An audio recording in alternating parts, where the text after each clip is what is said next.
Soy Roberto Pombo. Bienvenidos a Mis Preguntas de Prisa Media. Decidir la forma en que uno quiere morir y poder hacerlo de manera digna es un derecho en Colombia. ¿Qué legislación hay al respecto? ¿Cuáles son las opciones de muerte digna? ¿Qué barreras hay para quienes quieren tomar esta decisión? Para este capítulo hablamos con Lucas Correa, director de Desk Lab, con Lina Paola Lara, directora de la Fundación Pro Derecho a Morir Dignamente, con la periodista Ana Bejarano y con el caricaturista Julio César González Matador. Soy Roberto Pombo y este es el capítulo 105 de Mis Preguntas. Bienvenidos. Una vez nacemos, hay una sola certeza: también vamos a morir. La mitad entre esos dos extremos es lo que llamamos vida, en la que la ruleta de lo que nos va a pasar se gira cada segundo, con cada acción que hacemos o decisión que tomamos. Lo que pasa antes y después sigue siendo un misterio. Y si hay algo que no le gusta al ser humano, es lo desconocido. Es el no saber. Por eso, mientras la ciencia busca una respuesta, la religión, la literatura y el arte en general buscan llenar ese vacío. Para el cristianismo y otras religiones, la muerte nos enfrenta a un camino triple: el cielo, si nos portamos bien y seguimos las recomendaciones de Dios mientras estamos vivos; el infierno, si fuimos pecadores; o el purgatorio, si en general nos portamos bien pero tuvimos unas cuantas fallas. Las matemáticas o el puntaje de clasificación para cada uno de estos tres lugares no lo sé. En el caso de otras religiones, la muerte nos lleva de nuevo a otra vida, una nueva, o sea, la reencarnación. El ciclo entonces se repite. Y para otros más materialistas y aburridos, simplemente la vida es seguida de un apagón, de una nada, de la inconsciencia, y los restos mortales son lo único que quedan de todo lo que vivimos. Pero sin importar en qué crea uno, la muerte es casi siempre un suceso doloroso que nos causa tristeza, nos hace llorar, a veces porque no volveremos a ver a la persona que murió, en otras por ese desconocimiento de no saber qué va a pasar, y en algunas otras ocasiones porque el proceso es doloroso y trae sufrimiento. Quizás también sea algo biológico, que ese impulso que tenemos todos los seres vivos por propagar y mantener la especie nos hace sentir de esa forma para evitar que nos sintamos cómodos con ella. Y como la muerte sigue siendo un misterio, siempre la hemos representado de una forma sombría, como un personaje con rostro de calavera, vestido con una túnica negra y que carga consigo una guadaña. También se le relaciona con otros seres, casi siempre macabros, como Abadón, una figura bíblica que a veces es interpretada como un ángel y otras como un demonio. En la Biblia, por ejemplo, en el libro del Apocalipsis, se le presenta como el ángel del Apocalipsis, que es el líder de los seres con formas de langosta y que llega a la tierra para traer el juicio final. Su nombre significa destrucción y en la Biblia hace referencia a los procesos destructivos que siguen a la muerte. Y los textos indican que la descomposición o la destrucción tienen lugar en el Seol, el sepulcro común de la humanidad. Pareciera que nuestra relación con la muerte siempre ha estado relacionada con algo negativo, aunque sea una parte intrínseca de la vida misma. ¿Por qué la muerte siempre ha estado relacionada con algo negativo? Le hice la pregunta a la periodista Ana Bejarano y esto me contó. Yo creo que la muerte es sin duda sinónimo de durezas de la vida. Por supuesto puede ser muy negativa, intempestuosa, injusta. Bueno, tal vez siempre es injusta, pero hay ocasiones en las que la muerte tal vez puede traer enseñanzas y casi ningún otro suceso vital puede realmente enseñarnos cosas como lo hace la muerte. También por cuenta de dogmas religiosos, por supuesto como los que predominan en Colombia, la muerte tiene un significado específico y aún más ahondamos en ese significado del fin de un ciclo y la ausencia. Hay otras, por supuesto, comprensiones que entienden la muerte como el tránsito hacia un nuevo ciclo. Por ejemplo, también hay celebraciones o reivindicaciones de las enseñanzas y consecuencias que inevitablemente empuja un suceso como la muerte, por ejemplo, como ocurre en México. Pero sin duda alguna es siempre una enseñanza, incluso si la trae, que pasa por el dolor y que pasa por el reconocimiento de que la muerte es el fin de un ciclo, que la muerte es también sinónimo del silencio de una persona en este mundo, y eso no puede como humanos sino evocar sentimientos difíciles. Creo que no todas necesariamente son negativas, pero indudablemente el extrañar y el no tener ya a alguien a quien queremos, a quien necesitamos, es por supuesto algo negativo. Pero una forma de muerte que causa polémica es la que se da cuando es de forma voluntaria. En medio de ese poco entendimiento que tenemos los humanos de la muerte, nos resulta especialmente inentendible porque alguien querría adentrarse en ella de manera voluntaria.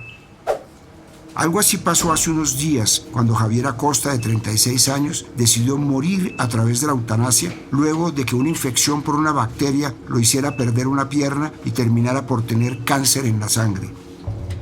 El riesgo de que la bacteria y el cáncer se esparcieran por su cuerpo hasta el cerebro y lo dejaran inmovilizado era bastante alto. Me diagnosticaron la vuelta del cáncer, el cáncer en la sangre, no hay tratamiento que valga. ¿Por qué hago el envío ahorita? Porque me salió un ganglio aquí atrás en la cabeza internamente, donde es la infección también, ya me llegó a la cabecita. En cualquier momento pues me deja sin poder hablar, sin poderme expresar y más adelante no voy a poder despedir de todos locos, les cuento.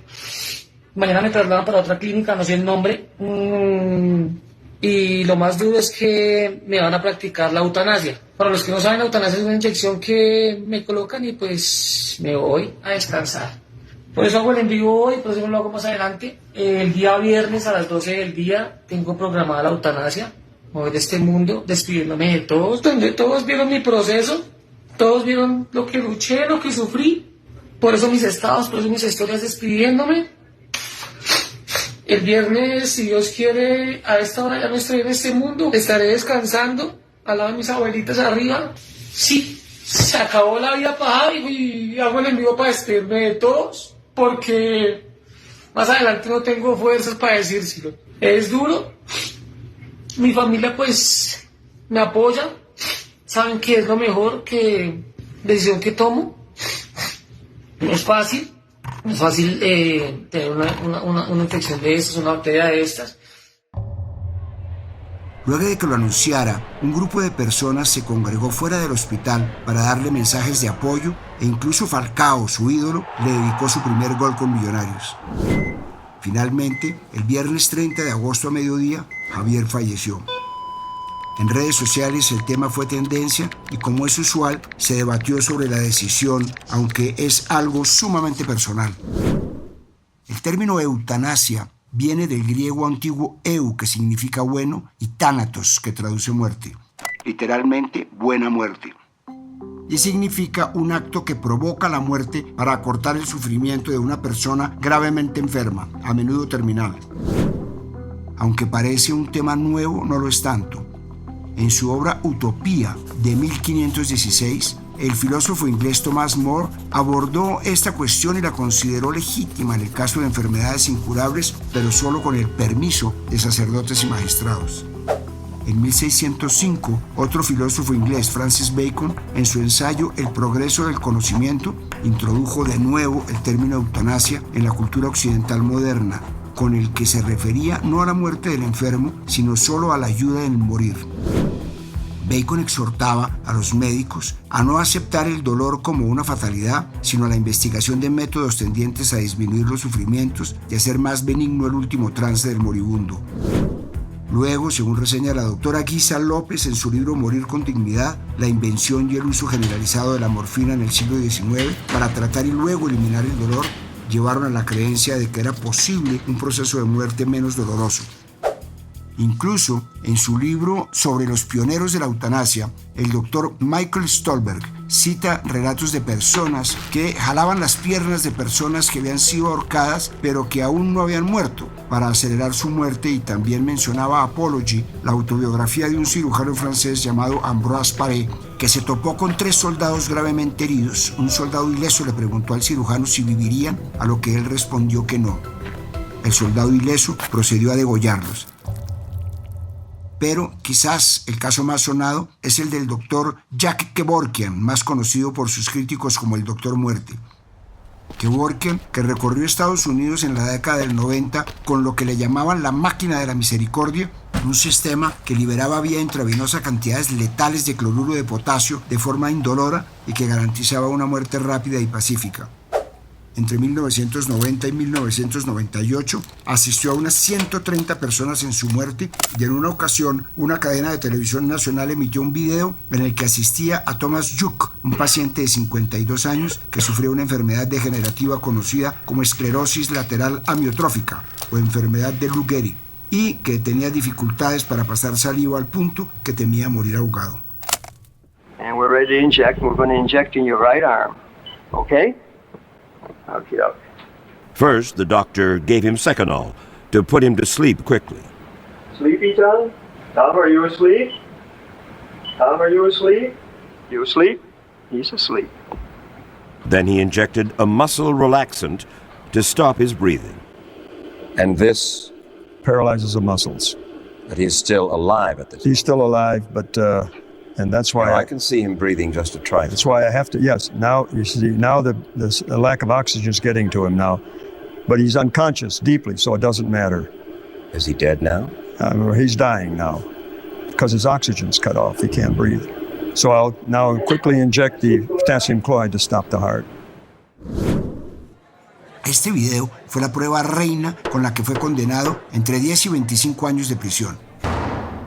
Fue liberado solo 8 años después, en junio de 2007, después de prometer que nunca ayudaría a otro suicidio, aunque dijo que continuaría luchando por el derecho a la eutanasia. Murió en 2011, pero su legado permitió que varios estados de ese país legalizaran el suicidio médico asistido. La idea de Kevorkian era clara, abro comillas. Lo que yo quiero es obligar a la profesión médica a que acepte sus responsabilidades y entre esas responsabilidades se halla ayudar a los pacientes también en su muerte. Cierro comillas. Esta historia inspiró ¿No conoces a Jack?, una película protagonizada por Al Pacino. Se la recomiendo. ¿Por qué es importante que un paciente terminal pueda decidir sobre su forma de morir? Le trasladé la pregunta a Lina Paola Lara, directora de la Fundación Pro Derecho a Morir Dignamente, y esta es su respuesta. Es probable que una de las formas más impresionantes de medir nuestra capacidad para ser ciudadanas y ciudadanos sea el ejercicio de la autonomía. Es muy importante que un paciente pueda decidir sobre su forma de morir porque la muerte forma parte de la vida y la manera como hemos vivido debería ser coherente con la manera con la cual experimentamos ese momento final de la vida. En Colombia, como en solo 7 países en el mundo, existe jurisprudencia para los derechos a la muerte digna. Esto significa que podemos tomar decisiones en relación con cuán afectada vemos nuestra dignidad y nuestra autonomía al final de la vida. A veces hay situaciones en las cuales la enfermedad nos pone en el momento difícil de tener que elegir cuál es el mejor alivio. Y ante el sufrimiento, muchas veces ese alivio solo viene a través de la muerte. Es muy importante poder tomar decisiones informadas, con autonomía, para proteger precisamente la dignidad. El camino para que todas las formas de muerte digna hayan sido legales no ha sido fácil. Los primeros países que legalizaron la eutanasia fueron los Países Bajos en 2001 y Bélgica en 2002. Actualmente son solo 9 los países donde esta medida está despenalizada: Países Bajos, Bélgica, Luxemburgo, Canadá, Colombia, Ecuador, España, Nueva Zelanda y Portugal. En algunos estados de Australia Victoria y Australia Occidental también está despenalizada. En Colombia la situación no ha sido sencilla, y aunque la Corte Suprema ha protegido este derecho con varios fallos, hay una especie de vacío legal, pero ya vamos a llegar a ese punto más adelante. Aunque por prejuicio uno pensaría que por ser un país conservador en Colombia esta medida es impopular, las cifras muestran lo contrario. De acuerdo con los más recientes resultados de Colombia Opina de la firma Inbamer, el 70,1% de las personas en Colombia está de acuerdo con la posibilidad de acceder a la eutanasia cuando se experimenta sufrimiento físico y psíquico producto de lesiones corporales y enfermedades graves e incurables. El punto más alto de favorabilidad se registró en agosto de 2021, con el 72,5% a favor. Y según la encuesta polimétrica de cifras y conceptos, solamente el 19% de los colombianos quiere que la eutanasia sea prohibida de forma completa frente a un 38% que está a favor de la legalización total y el 37% dicen ser neutros frente al tema. Aunque somos uno de los pocos países en los que no se penaliza, solamente desde 2015 se reglamentó la eutanasia y se comenzó el registro de los procedimientos. Las cifras sobre la eutanasia en Colombia hablan de una decisión que está dejando de ser tabú. De acuerdo con DESLAB, una firma de abogados especializada en derechos humanos, desde 2015 hasta el 31 de diciembre de 2023 se han realizado 692 procedimientos de muerte médicamente asistida a través de la eutanasia en el país. 2023 es el año en el que más se han registrado este tipo de procedimientos, 271, un promedio de 22,6 cada mes, lo que significa un aumento del 49,7% en comparación con el año anterior. Es una cifra mucho más alta si se compara con las de 2015, cuando se hicieron solamente 4 procedimientos. Desde que se implementó el sistema de reporte de solicitudes de eutanasia, se han registrado 1.322 solicitudes de eutanasia. El 2023 también ha sido el año con mayor número de solicitudes de eutanasia presentadas ante el sistema de salud colombiano, cuando se registraron 829, un promedio de 69 solicitudes por mes, lo que representa un aumento del 79,8% en relación con el número de solicitudes del año anterior. Ese año, de cada 10 solicitudes efectuadas, solamente se aprobaron 3,3 procedimientos. Otro dato importante es que los diagnósticos oncológicos son el principal tipo de enfermedad por el que las personas solicitan la muerte médicamente asistida. El 76% de todos los procedimientos, 526 casos, fueron practicados a pacientes con cáncer. Solamente 24%, 166 casos, corresponden a enfermedades no relacionadas con el cáncer. Estas son únicamente cifras oficiales, es decir, de los procedimientos realizados de acuerdo con las normas y dentro del sistema de salud. Aunque el procedimiento está cubierto por el Plan de Beneficios en Salud y es gratuito, muchas personas, profesionales y entidades siguen practicándolo de manera privada. No hay forma de calcular cuántas eutanasias se llevan a cabo en domicilios, con la participación de familiares y médicos que cobran por el servicio, donde no hay control por parte de los comités. A pesar de esta popularidad, hay un grupo de personas en contra de esta medida, especialmente religiosas. La Iglesia Católica, por ejemplo, la considera un homicidio porque es, abro comillas, gravemente contraria a la dignidad de la persona humana y al respeto del Dios vivo, su creador. Cierro comillas. ¿Por qué ha aumentado el número de eutanasias con el tiempo? Esto me dijo Lucas Correa, director de DESLAB. En Colombia las cifras de muerte digna han aumentado de manera sostenida y significativa desde el año 2015 hasta el año 2023. En este lapso, el número de procedimientos en Colombia se ha multiplicado por 67 en 9 años, con un único año, el año 2020, en el cual los procedimientos disminuyeron. Si bien este puede parecer un número muy grande, lo cierto es que en el país, en estos 9 años, se han registrado solamente 692 procedimientos y en el último año 271 procedimientos. Cuando esto se compara con el número de fallecimientos en Colombia y las diferentes causas de los fallecimientos, los procedimientos de muerte médicamente asistida ni siquiera alcanzan a ser el 1% de los fallecimientos que hay en Colombia. Sin embargo, este aumento sostenido año a año, por ejemplo, en el año 2022 se llevaron a cabo 181 procedimientos, mientras que en el año 2023 cerca de 271 procedimientos. Se explica porque cada vez más las personas tienen un mayor y mejor conocimiento de sus opciones en el fin de la vida, las decisiones que pueden tomar de forma protegida y en el marco del sistema de salud, se informan, deciden y solicitan estos procedimientos ante el sistema de salud colombiano. Y esto hace que los números aumenten paulatinamente entre cortes. Antes de que se mencionara la eutanasia, en términos legales en el país, el médico Gustavo Quintana ya era un activista del tema. Desde 1980 empezó a practicar este procedimiento y hasta su muerte en julio de 2021 fue un defensor del derecho a la muerte digna.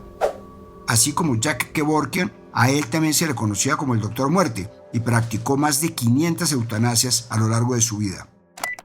Ustedes pueden perfectamente hablar de que yo soy el Doctor Muerte, porque a mí ustedes en la entrevista me van a permitir decir, yo soy el doctor de la muerte digna, porque es la dignidad lo que impera en ayudar a morir a un paciente terminal. 2015 fue un año importante para la eutanasia en el país. El 3 de julio de ese año, después de tener que recurrir a una tutela para garantizar un derecho que ya era legal en Colombia, Ovidio González, el padre del caricaturista matador, pudo acceder a la eutanasia y se convirtió en el primer colombiano y latinoamericano en usar ese derecho con el respaldo del sistema de salud. Aunque la Corte Constitucional despenalizó esta práctica en 1997, no fue sino 8 años después que el Ministerio de Salud la reglamentara, luego de que la Corte lo obligó a establecer el reglamento en un plazo de 30 días a raíz del caso de una paciente que con cáncer terminal murió esperando recibir la atención que pidió. Y si bien no es un delito, esta práctica todavía no está regulada. La Corte Constitucional ha emitido varias sentencias para garantizar el derecho a una muerte digna, como las sentencias C-239 de 1997, T-970 de 2014, T-423 del 2017, T-544 de 2017, T-721 de 2017, T-060 del 2020 y C-233 del 2021. Sin embargo, la misma Corte señaló que las autoridades y particulares que prestan servicios de salud no tienen un marco jurídico claro sobre la protección del derecho a la vida y garantizar la posibilidad de una muerte digna, lo cual se debe esencialmente a una omisión legislativa. De esto es ejemplo lo que pasó en 2021, cuando un juzgado de Medellín falló en favor de Marta Liria Sepúlveda, una mujer de 51 años, y le ordenó al Instituto Colombiano del Dolor, la clínica encargada de practicar la eutanasia, realizar el procedimiento, y dejó claro que los pacientes no terminales sí podían acceder a la muerte digna. 8 días antes de que tuviera lugar el procedimiento para la muerte asistida de Marta Liria, la clínica lo canceló, alegando que no se trataba de una paciente terminal. Como ya conté, la justicia falló a su favor y el sábado 8 de enero de 2022, hacia el mediodía, se cumplió su deseo de no seguir prolongando su sufrimiento y murió. Esto le dijo a Noticias Caracol. Y si es desde el plano espiritual, pues yo estoy totalmente tranquila. Soy una persona católica, me considero muy creyente de Dios. Pero repito, Dios no me quiere ver sufrir a mí, yo creo que a nadie. Ningún padre quiere ver sufrir a sus hijos. A raíz de este caso, la Corte llamó la atención respecto de que a la fecha no se ha actualizado la regulación sobre el acceso a una muerte digna, ni el Congreso ha avanzado en la regulación integral de la materia por medio de una ley estatutaria. En criterio de esa Corte, la inexistencia de regulación obstaculiza el ejercicio de derechos fundamentales y expone al personal médico a dilemas frente a un actuar sin lineamientos claros. Pero a pesar de los múltiples fallos emitidos por el Poder Judicial para que regule el derecho y de los múltiples intentos de discutir una ley que aborde el asunto, el Congreso de la República ha sido incapaz de cumplir con su labor de configuración legislativa. En septiembre de 2023, el senador Humberto de la Calle impulsó un proyecto de ley para regular la muerte digna. Sin embargo, el proyecto murió en plenaria, donde ni siquiera se discutió. Se volvió a presentar de nuevo en la Cámara de Representantes y está a la espera de ser debatido. La eutanasia no es la única forma de muerte digna. Hay otros procedimientos y formas de no seguir alargando el sufrimiento o padecimiento de pacientes de diferentes enfermedades que consideran que su vida ha reducido su calidad o que ya se torna invivible por el dolor o la incapacidad de vivir con normalidad. Existen también métodos como el rechazo terapéutico, que se da cuando el paciente decide no someterse a tratamientos como quimioterapia, radioterapia o cirugías o cualquier tratamiento que considera que no contribuye a su calidad de vida o que va en contra de sus principios. La adecuación del esfuerzo terapéutico, que consiste en retirar, ajustar o no instaurar un tratamiento cuando el pronóstico del paciente es limitado, permitiéndole morir. Los cuidados paliativos, que incluyen acompañamiento psicológico, mental o tratamientos para aliviar su dolor, como las terapias con psilocibina para lidiar mejor con el miedo a la muerte y la depresión. sedación paliativa, en la que se le suministran fármacos para disminuir la conciencia del paciente y evitar su sufrimiento, y la asistencia médica al suicidio, en el que un médico ayuda a un paciente a poner fin a un sufrimiento intolerable o una vida que considera indigna, proporcionándole los medios para morir sin dolor por su propia acción. Tatiana Andia es economista e historiadora, tiene 44 años y es paciente oncológica de un cáncer de pulmón incurable. Cuando le dijeron el pronóstico de lo que significaba esta enfermedad, trazó unas líneas rojas. No quería practicarse quimioterapia, cirugías invasivas, ni intubaciones o jornadas de cuidados intensivos. Muchas personas buscan terminar su vida de la mejor forma posible, sin los efectos secundarios de tratamientos invasivos. ¿Por qué es importante que el final, como el principio de nuestra vida, sea un momento digno? Esto me dijo el caricaturista Julio César González, más conocido como Matador, quien acompañó a su papá en su proceso de eutanasia. Cuando me haces esa pregunta, hermano, yo reflexiono en lo que representa la dignidad en los momentos como claves de la vida, o sea, pues el nacimiento y la muerte. Así como nosotros celebramos el nacimiento, yo creo que al momento de morir, y eso lo viví con mi papá, yo creo que incluso se llena más de dignidad porque se hace en un momento consciente de la vida, donde uno toma las riendas de la libertad y las riendas de su propia vida. ¿Por qué sigue siendo un tabú? Porque por temas religiosos y por sesgos que tiene la gente sobre el tema. Y esta es una sociedad que le tiene mucho miedo a la muerte, a afrontar la muerte. Incluso el último video que hice sobre la eutanasia solamente tuvo como 1.200 reproducciones y mis videos incluso llegan a los 100.000. Eso habla que la sociedad tiene ese tabú con la muerte. Pero yo creo que el hecho de poder decidir el final que nosotros queremos para nosotros, no ir con la tortura de un dolor inmenso, yo creo que es un acto de dignidad y de libertad, que en un país como Colombia, que es tan pacato y tan rezandero, es una berraquera. Y ojalá uno pueda tener la oportunidad de decidir sobre su propia muerte y cómo irse de la fiesta. La muerte, como parte de la vida, también debería ser amable y llevadera. Una buena despedida, un buen final, hace parte de una buena vida. Y si todos tenemos derecho a comenzar y a llevar toda nuestra vida de la mejor manera con garantías, el tramo final no tiene por qué ser la excepción. Para muchas personas, el dolor, las condiciones de inmovilidad o el sufrimiento de sus enfermedades hacen que su vida ya no sea la misma. No siempre la muerte tiene que ser trágica. Una parca con guadaña o Abadón, el ángel destructor. La muerte también puede ser digna. Saber despedirse también es tan importante como saber saludar.